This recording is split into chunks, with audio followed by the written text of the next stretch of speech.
Dear students, very good morning all. Once more all are welcome to Business Management new video classroom. ഇന്നത്തെ ക്ലാസ്സിൽ നമ്മൾ discuss ചെയ്യുന്നത് കൺട്രോളിങ്ങിൻ്റെ techniques ആണ്. ഇപ്പോൾ modern concept അനുസരിച്ചുകൊണ്ട് അല്ലെങ്കിൽ ട്രഡീഷണൽ കോൺസെപ്റ്റ് അനുസരിച്ചുകൊണ്ട് എങ്ങനെയാണ് കൺട്രോളിങ്ങിൻ്റെ ഒരു ഓവറോൾ ടെക്നിക്സ് ഫോളോ ചെയ്യുന്നത്, ഓരോ യൂണിറ്റും ഏത് തരത്തിലുള്ള കൺട്രോളിംഗ് ടെക്നിക്സ് ആണ് ഫോളോ ചെയ്തു പോകുന്നത് എന്നുള്ളതാണ് ഡിസ്കസ് ചെയ്യുന്നത്.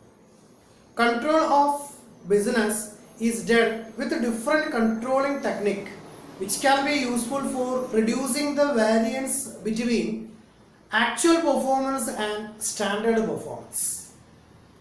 അപ്പോൾ എന്താണ് ഒരു കൺട്രോളിംഗ് പ്രോസസ്സിൽ ഉണ്ടായിട്ടുള്ള വാരിയൻസ് എന്ന് ചെക്ക് ചെയ്യാൻ വേണ്ടിയിട്ടാണ് ഈ ടെക്നിക്സ് അപ്ലൈ ചെയ്യുന്നത്. ദാറ്റ് മീൻസ് നമ്മൾ ഒരു ആക്ച്വൽ പെർഫോമൻസ് ഉണ്ടായിരിക്കും. ആക്ച്വൽ പെർഫോമൻസ് അതുപോലെ പ്രീഡിറ്റർമിൻ ചെയ്ത പ്രീഡിറ്റർമിൻഡ് ആക്ടിവിറ്റി ഉണ്ടായിരിക്കും.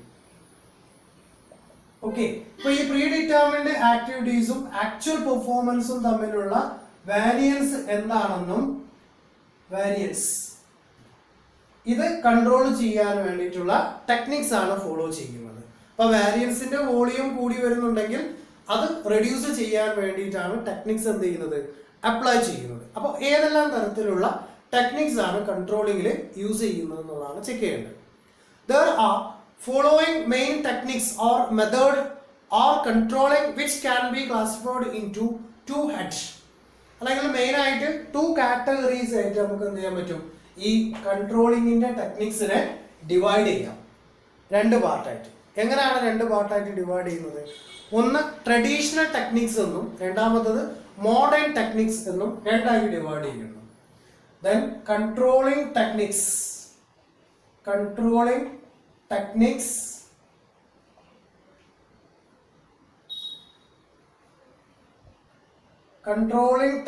can be classified into 2. Number 1, traditional controlling techniques and modern controlling techniques. ഇപ്പോൾ മോഡേൺ കൺട്രോളിംഗ് ടെക്നിക്സും അതുപോലെ ട്രഡീഷണൽ കൺട്രോളിംഗ് ടെക്നിക്സ് എന്ന് പറഞ്ഞുകൊണ്ട് 2 പോർഷൻ ആണ് കൺട്രോളിംഗ് ടെക്നിക്സിന് ഉള്ളത്. ദെൻ അതിനകത്ത് ട്രഡീഷണൽ ടെക്നിക്സിൽ അപ്ലൈ ചെയ്യുന്നത് ഒബ്സർവേഷണൽ ടെക്നിക്സ് ആണ്, observations. Then second one statistical report, third one break even point analysis and fourth one budgetary control. Okay, observations, observe ചെയ്തുകൊണ്ട് ഡാറ്റ കളക്ട് ചെയ്യുന്നു. ആ ഡാറ്റനെ ബേസ് ചെയ്തുകൊണ്ട് വാരിയൻസസിന്റെ വോളിയം കൂടിയിട്ടുണ്ടെങ്കിൽ അത് കൺട്രോൾ ചെയ്യാൻ വേണ്ടിയിട്ടുള്ള ടെക്നിക്സ് അപ്ലൈ ചെയ്യും. അപ്പോൾ ഒബ്സർവേഷൻ നടത്തിക്കൊണ്ട് എന്ത് ചെയ്യുന്നു, വാരിയൻസ് റെഡ്യൂസ് ചെയ്യുന്നു. അതൊരു ടെക്നിക്സ് ആയിട്ട് അപ്ലൈ ചെയ്യുന്നു.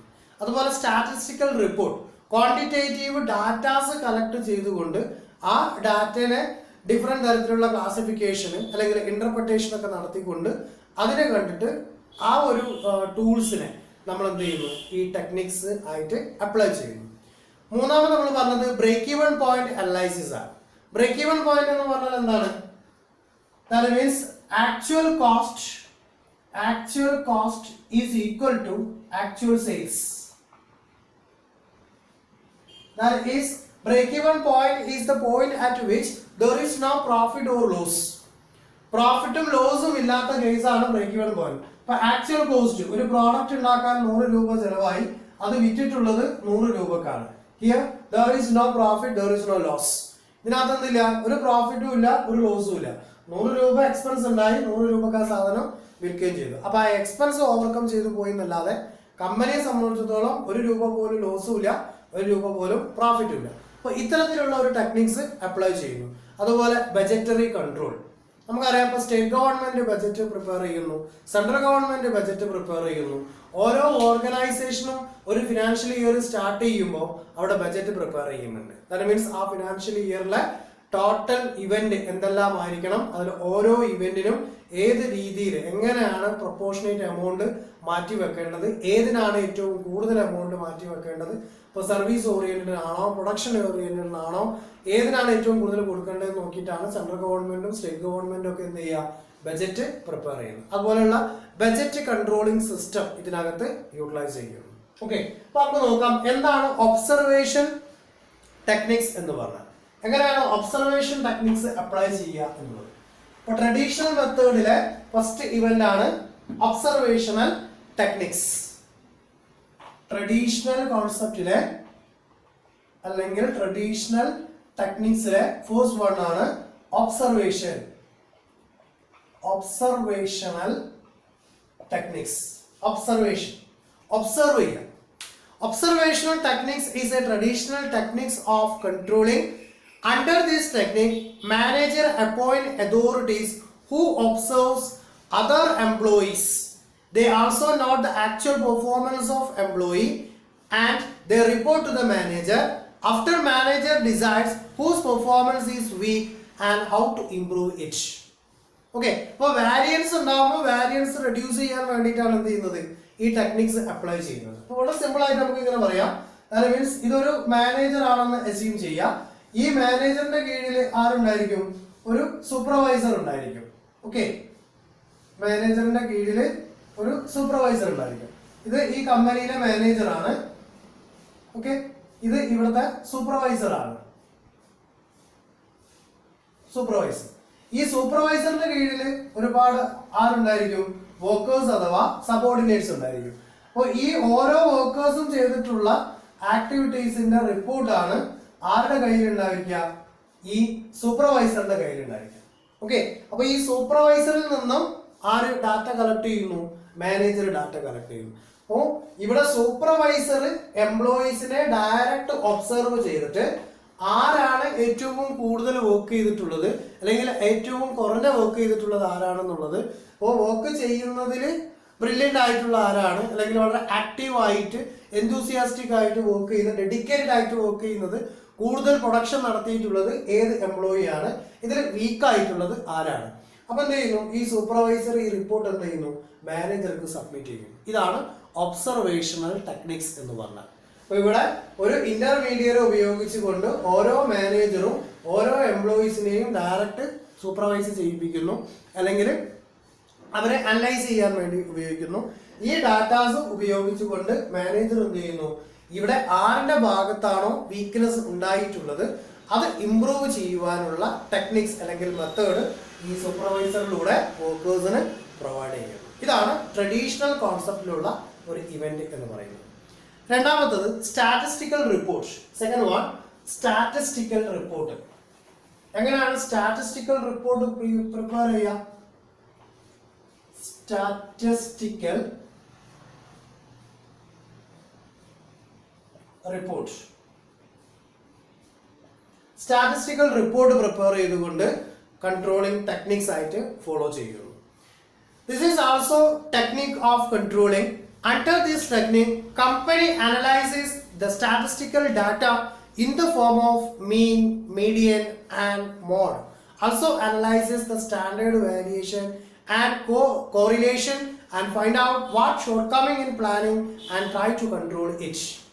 Okay, അപ്പോൾ നമ്മൾ സ്റ്റാറ്റിസ്റ്റിക്കൽ മെത്തേഡ് അല്ലെങ്കിൽ സ്റ്റാറ്റിസ്റ്റിക്കൽ ഉപയോഗിക്കുന്ന ഒരു ടെക്നിക്സ് ആണ് മീൻ ഫൈൻഡ് ചെയ്യുക, മീഡിയൻ ഫൈൻഡ് ചെയ്യുക, അതുപോലെ മോഡ് ഫൈൻഡ് ചെയ്യുക.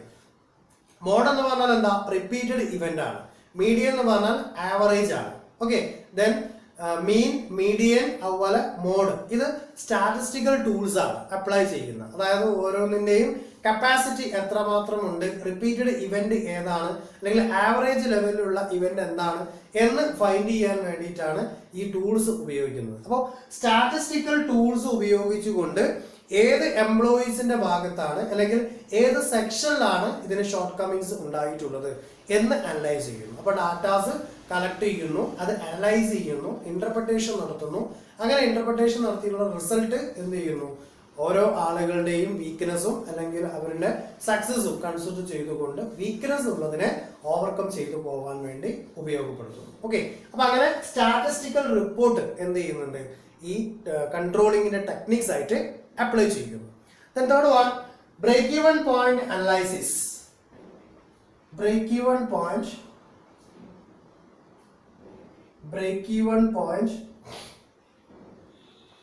analysis. Break-even point analysis. നമ്മൾ പറഞ്ഞു break-even point എന്താണെന്ന്. Break-even point is the point at which there is no profit or loss. ഒരു ലോസും ഒരു പ്രോഫിറ്റും ഇല്ലാത്ത at which സ്റ്റേജിനെ ആണ് നമ്മൾ എന്ത് പറയാ, break-even point എന്ന് പറയുന്നത്. That means actual cost is equal to actual sales. അപ്പോൾ 100 രൂപ കോസ്റ്റ് ആയി 100 രൂപ സെയിൽസും ഉണ്ടായാൽ കമ്പനിയെ സംബന്ധിച്ചിടത്തോളം കമ്പനിക്ക് ഒരു പ്രോഫിറ്റും ഇല്ല, ഒരു ലോസും ഇല്ല. അതാണ് break-even point. അപ്പോൾ up to the break-even point കമ്പനിയെ സംബന്ധിച്ചിടത്തോളം കമ്പനിക്ക് പ്രോഫിറ്റും ഇല്ല, ലോസും ഇല്ല. അതിനപ്പുറത്തേക്ക് ചെല്ലുമ്പോൾ കമ്പനിക്ക് എന്തുണ്ടായിരിക്കും, പ്രോഫിറ്റിന്റെ വോളിയം കൂടിക്കൊണ്ടിരിക്കും. അപ്പൊ break-even പോയിന്റ് എന്ന് പറയുന്ന പോയിന്റിൽ പ്രോഫിറ്റിന് കമ്പനിക്ക് പ്രോഫിറ്റും ഇല്ല, ലോസും ഇല്ല. ഓക്കെ, ഇതുവരേക്ക് എന്താണ്, കമ്പനിക്ക് ലോസ് ആണ്.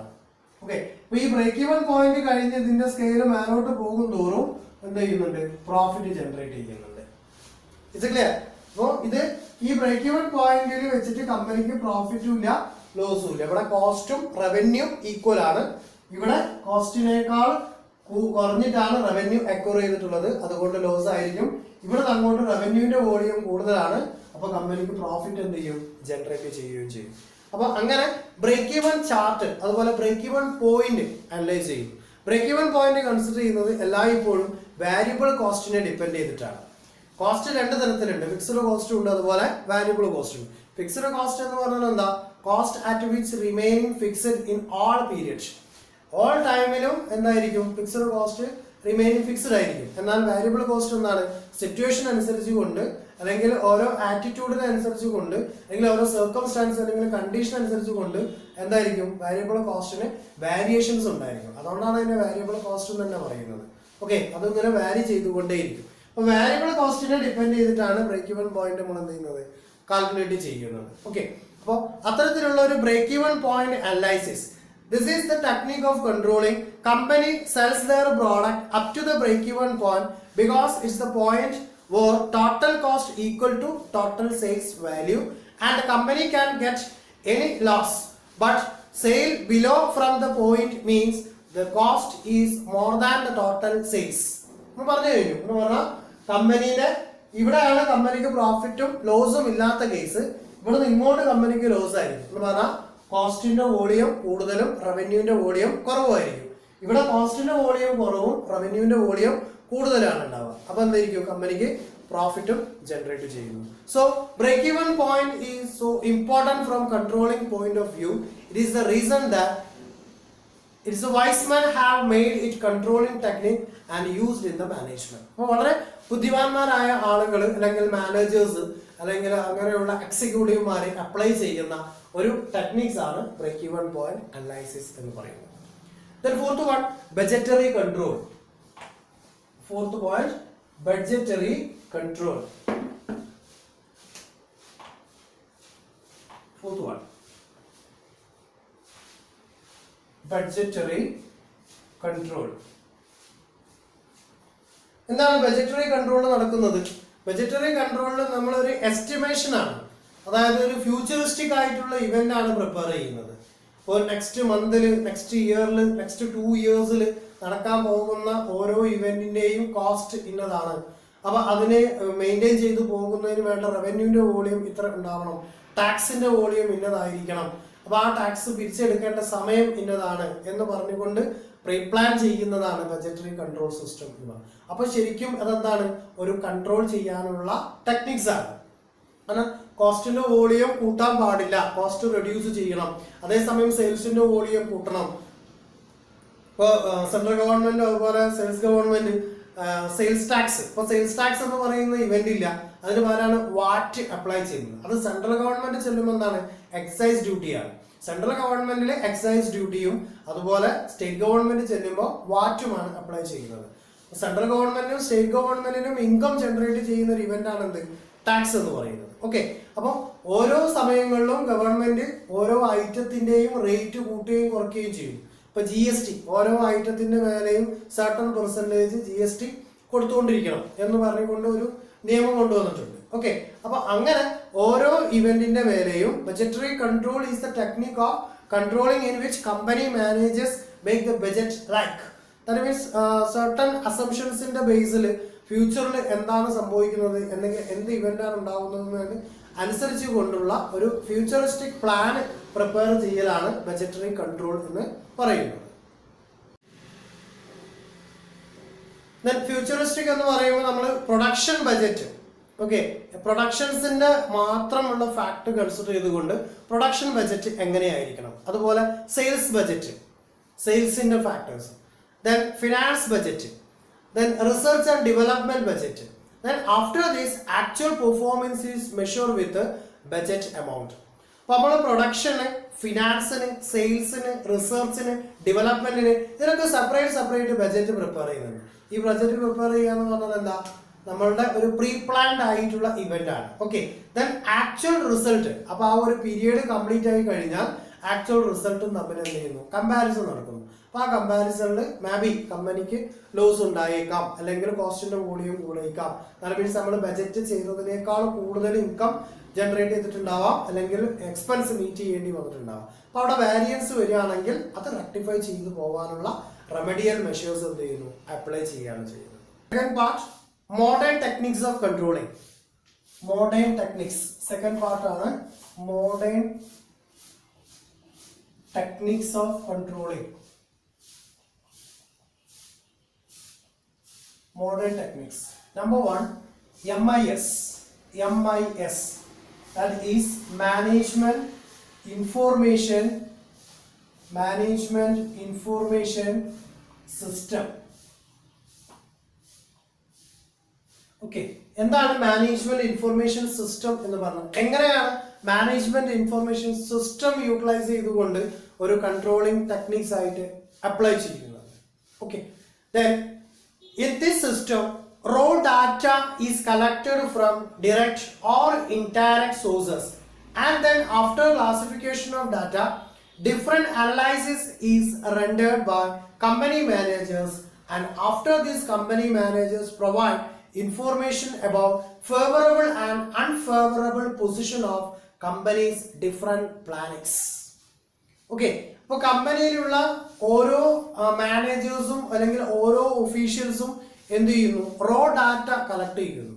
റോ ഡാറ്റ എന്ന് പറഞ്ഞാൽ എന്താണ്, മീനിങ് അല്ലാത്ത ഡാറ്റയാണ് റോ ഡാറ്റാസ് എന്ന് പറയുന്നത്. അതിനെന്താക്കണം, മീനിങ് ഫുൾ ഡാറ്റാസ് ആക്കി മാറ്റണം, ഇൻഫോർമേഷൻ ആക്കി മാറ്റണം. ഓക്കെ, അപ്പൊ ആ ഇൻഫോർമേഷൻ ആക്കി മാറ്റുന്നതിലൂടെ കമ്പനിക്ക് ഫേവറബിൾ ആയിട്ടും അൺഫേവറബിൾ ആയിട്ടുമായിട്ടുള്ള ഇവന്റ് എന്താണെന്നുള്ളത് ഐഡന്റിഫൈ ചെയ്യാൻ പറ്റും. അപ്പൊ ഡാറ്റ ഡിഫറെന്റ് സോഴ്സിൽ നിന്ന് ഡയറക്റ്റ്ലി ഓർ ഇൻഡയറക്റ്റ്ലി കളക്ട് ചെയ്യുന്നു, എന്നിട്ട് അത് അനലൈസ് ചെയ്യുന്നു, അതിന് ഇന്റർപ്രിട്ടേഷൻ നടക്കുന്നു. അതിന് മീനിങ് ഫുൾ ഇൻഫോർമേഷൻ യൂട്ടിലൈസ് ചെയ്തുകൊണ്ട് കമ്പനിക്ക് ഫേവറബിളും അൺഫേവറബിളും ആയിട്ടുള്ള ഇവന്റ് എന്താണെന്ന് കണ്ടുപിടിക്കാൻ പറ്റുന്നു. അങ്ങനെ ഒരു MIS സിസ്റ്റം, ദാറ്റ് മീൻസ് ഒരു ഇന്റർനെറ്റിന്റെ സഹായത്തോടു കൂടി അല്ലെങ്കിൽ ലാർജ് സ്കെയിൽ ഇൻഫോർമേഷൻസ് അല്ലെങ്കിൽ ഡാറ്റാസ്, റോ ഡാറ്റാസ് സപ്ലൈ ചെയ്യാൻ പറ്റുന്ന ഇവന്റുകളൊക്കെ യൂട്ടിലൈസ് ചെയ്യുന്നതാണ് ഏതിൽ, MISൽ നടക്കുന്നത്. Then second one, management audit system. Management audit system. എന്താണ് മാനേജ്മെന്റ് ഓഡിറ്റ് സിസ്റ്റം എന്ന് പറയുന്നത്? What is management audit? What is audit? Audit എന്ന് പറഞ്ഞാൽ എന്താണ്? Then accounting point of view auditing എന്ന് പറഞ്ഞാൽ അക്കൗണ്ടിങ്ങിന്റെ പ്രിൻസിപ്പിൾസ് ഫോളോ ചെയ്തുകൊണ്ട്. എന്താണ് അക്കൗണ്ടിങ്ങിന്റെ പ്രിൻസിപ്പിൾസ് എന്ന് പറഞ്ഞാൽ? GAAP. What is GAAP? Generally accepted accounting principles. ഇത് അപ്ലൈ ചെയ്തിട്ടാണോ എന്ത് ചെയ്തിട്ടുള്ളത്, അക്കൗണ്ട്സ് പ്രിപ്പയർ ചെയ്തിട്ടുള്ളത് എന്ന് വെരിഫൈ ചെയ്യലാണ് ഓഡിറ്റ് ചെയ്യുക എന്ന് പറയുന്നത്. ഇപ്പോൾ ഒരു ഡേ ബുക്ക് പ്രിപ്പയർ ചെയ്യുക, ലെഡ്ജർ അക്കൗണ്ട് പ്രിപ്പയർ ചെയ്യുക, അല്ലെങ്കിൽ ഫൈനൽ അക്കൗണ്ട് ഉണ്ടാക്കുക, ട്രയൽ ബാലൻസ് പ്രിപ്പയർ ചെയ്യുക, ഇതിനൊക്കെ എന്തുണ്ട്, ജനറലി ആക്സെപ്റ്റഡ് ആയിട്ടുള്ള പ്രിൻസിപ്പിൾസ് ഉണ്ട്. ഈ പ്രിൻസിപ്പിൾസ് ഫോളോ ചെയ്തിട്ടാണോ അക്കൗണ്ട്സ് പ്രിപ്പയർ ചെയ്തെന്നുള്ളത് വെരിഫിക്കേഷൻ നടത്തലാണ്, അല്ലെങ്കിൽ ചെക്ക് ചെയ്യലാണ് എന്ത് പറയുന്നത്, ഓഡിറ്റ് നടത്തുക എന്ന് പറഞ്ഞാൽ. ഇവിടെ എന്താ പറഞ്ഞിട്ടുള്ളത്, management audit system. Management audit എന്താണ്? മാനേജ്മെന്റ് ഓഡിറ്റ് എന്ന് പറഞ്ഞാൽ മാനേജ്മെന്റ് ഡിഫറെന്റ് ലെവൽസ് ഓഡിറ്റ് ചെയ്യുക. Management success, management procedures, management കൊണ്ടുവന്ന പ്രിൻസിപ്പിൾസ്, മാനേജ്മെന്റിന്റെ വീക്ക്നെസ്, ഇതെന്താണ്, ഇത് ഓഡിറ്റിന് വിധേയമാക്കാം. രണ്ട് തരത്തിൽ ഓഡിറ്റ് കണ്ടക്ട് ചെയ്യാറുണ്ട്, ഇന്റേണൽ ഓഡിറ്റും അതുപോലെ എക്സ്റ്റേണൽ ഓഡിറ്റും. അപ്പോൾ മാനേജ്മെന്റ് എന്ത് ചെയ്യും, ഒരു ഇന്റേണൽ ഓഡിറ്റ് സിസ്റ്റം ഫോമിനകത്ത് അപ്ലൈ ചെയ്യും. ആ ഇന്റേണൽ ഓഡിറ്റ് സിസ്റ്റം ഇംപ്ലിമെന്റ് ചെയ്ത് കഴിഞ്ഞാൽ മാനേജേഴ്സിന്റെ ഭാഗത്തുണ്ടാവുന്ന വീക്ക്നെസ് എന്താണ്, അല്ലെങ്കിൽ മാനേജേഴ്സിന്റെ ഭാഗത്തുണ്ടായ സക്സസ് എന്താണ്, അല്ലെങ്കിൽ അവർ ഇന്നോവേറ്റീവ് ആയിട്ട് ഇൻട്രൊഡ്യൂസ് ചെയ്തിട്ടുള്ള ഇവന്റ് എന്താണ്, അത് ഈസിലി ഐഡന്റിഫൈ ചെയ്യാൻ വേണ്ടി പറ്റും. ഏതാവുമ്പോൾ ഇന്റേണൽ ഓഡിറ്റ് എന്ന്. ഇന്റേണൽ ഓഡിറ്റ് നടത്തുന്നത് എക്സിസ്റ്റിംഗ് സ്റ്റാഫ് ആയിരിക്കും. ആ ഫോമിനകത്ത് തന്നെ ക്വാളിഫൈഡ് ആയിട്ടുള്ള അല്ലെങ്കിൽ കുറച്ചുകൂടി എക്സ്പീരിയൻസ്ഡ് ആയിട്ടുള്ള സീനിയർ സ്റ്റാഫിനെ കൊണ്ട് ഓഡിറ്റ് ചെയ്യിപ്പിക്കലാണ് ഇന്റേണൽ ഓഡിറ്റ് കണ്ടക്ട് ചെയ്യാവുന്നതാണ്. ഓക്കെ, അപ്പോൾ മാനേജ്മെന്റിന് സപ്പോർട്ടീവ് ആയിട്ടുള്ള ഐഡിയാസ് അല്ലെങ്കിൽ ഇൻഫർമേഷൻ ഏതിലൂടെ കിട്ടും, ഈ മാനേജ്മെന്റ് ഓഡിറ്റ് സിസ്റ്റത്തിലൂടെ കൊടുക്കാൻ വേണ്ടി സാധിക്കും. അപ്പൊ അതൊരു മാനേജ്മെന്റിന്റെ തെറ്റായ വഴിയിലേക്ക് പോകുന്നുണ്ടെങ്കിൽ അല്ലെങ്കിൽ ഓവർ കോസ്റ്റ് ഇംപ്ലിമെന്റ് ചെയ്യുന്നുണ്ടെങ്കിൽ അതിൽ നിന്നും തിരിച്ചു കൊണ്ടുവരാൻ വേണ്ടിയിട്ടുള്ള ഒരു ടെക്നിക്സ് ആണ് മാനേജ്മെന്റ് ഓഡിറ്റ് സിസ്റ്റം അപ്ലൈ ചെയ്യുക എന്ന് പറഞ്ഞത്. Okay, then return on investment. Third one, return on investment. Return on investment. എന്താണ് റിട്ടേൺ ഓൺ ഇൻവെസ്റ്റ്മെന്റ് എന്ന് പറഞ്ഞാൽ? നമുക്കറിയാം, നമ്മളൊരു 10 രൂപ ഇൻവെസ്റ്റ് ചെയ്താൽ 15 രൂപ റിട്ടേൺ കിട്ടണമെന്ന് ആഗ്രഹിക്കുന്നവരാണ് ഏതൊരാളും. ദാറ്റ് മീൻസ് നമ്മൾ ഇറക്കിയിട്ടുള്ളതിന്റെ 15% അല്ലെങ്കിൽ 150%, 120% നമുക്ക് റിട്ടേൺ കിട്ടിയിരിക്കണം എന്നുള്ള ആ ഒരു മോട്ടീവിലാണ് എല്ലാ ആളുകളും ബിസിനസ്സിലേക്ക് ഇറങ്ങിത്തിരിക്കുക. അപ്പൊ റിട്ടേൺ ഓൺ ഇൻവെസ്റ്റ്മെന്റിന്റെ വോളിയം കൂടുതലായി കിട്ടണം. Return on investment means capacity of earning profit to total investment which is invested by company. അപ്പൊ കമ്പനി എന്താണോ ഇൻവെസ്റ്റ് ചെയ്തിട്ടുള്ളത് അതിൽ നിന്നും ഏർണിങ്സിന്റെ വോളിയം കൂടുതൽ കിട്ടുക എന്നുള്ളതാണ്. അപ്പൊ ആ ഏർണിങ്സിന്റെ വോളിയം കൂടുതൽ കിട്ടിയിട്ടുണ്ടോ എന്ന് ചെക്ക് ചെയ്യലും എന്താണ്, ഒരു കൺട്രോളിംഗ് സിസ്റ്റമാണ്. It is very scientific technique of controlling to apply the all levels of companies. അതായത് റിട്ടേൺ ഓൺ ഇൻവെസ്റ്റ്മെന്റിന്റെ വോളിയം എത്ര രൂപയാണോ നമ്മൾ ഇൻവെസ്റ്റ് ചെയ്തിട്ടുള്ളത്, അപ്പൊ അത് ചെക്ക് ചെയ്ത് കഴിഞ്ഞാൽ നമുക്ക് അറിയാൻ പറ്റും കോസ്റ്റിന്റെയും സെയിൽസിന്റെയും അല്ലെങ്കിൽ റവന്യൂവിന്റെയും വേസ് ഏത് രീതിയിലാണ് എന്നുള്ളത്. നമുക്ക് റവന്യൂ ജനറേറ്റ് ചെയ്യുന്നുണ്ടോ, അത് എക്സ്പെൻസിന്റെ വോളിയം ഇയർ ബൈ ഇയറിൽ കൂടിക്കൊണ്ടിരിക്കുകയാണോ എന്നുള്ളത്. അപ്പൊ റിട്ടേൺ ഓൺ ഇൻവെസ്റ്റ്മെന്റിന്റെ ഐഡിയാസ് കണക്ട് ചെയ്ത് കഴിഞ്ഞാൽ അല്ലെങ്കിൽ റിട്ടേൺ ഓൺ ഇൻവെസ്റ്റ്മെന്റിന്റെ വോളിയം കൺസിഡർ ചെയ്ത് കഴിഞ്ഞാൽ ഈ ഒരു കൺട്രോളിംഗ് ഇവന്റ് നമുക്ക് എന്ത് ചെയ്യാൻ പറ്റും, അക്വയർ ചെയ്യാൻ വേണ്ടി സാധിക്കും. Okay, then fourth one, responsibility accounting. Fourth one, responsibility accounting. Responsibility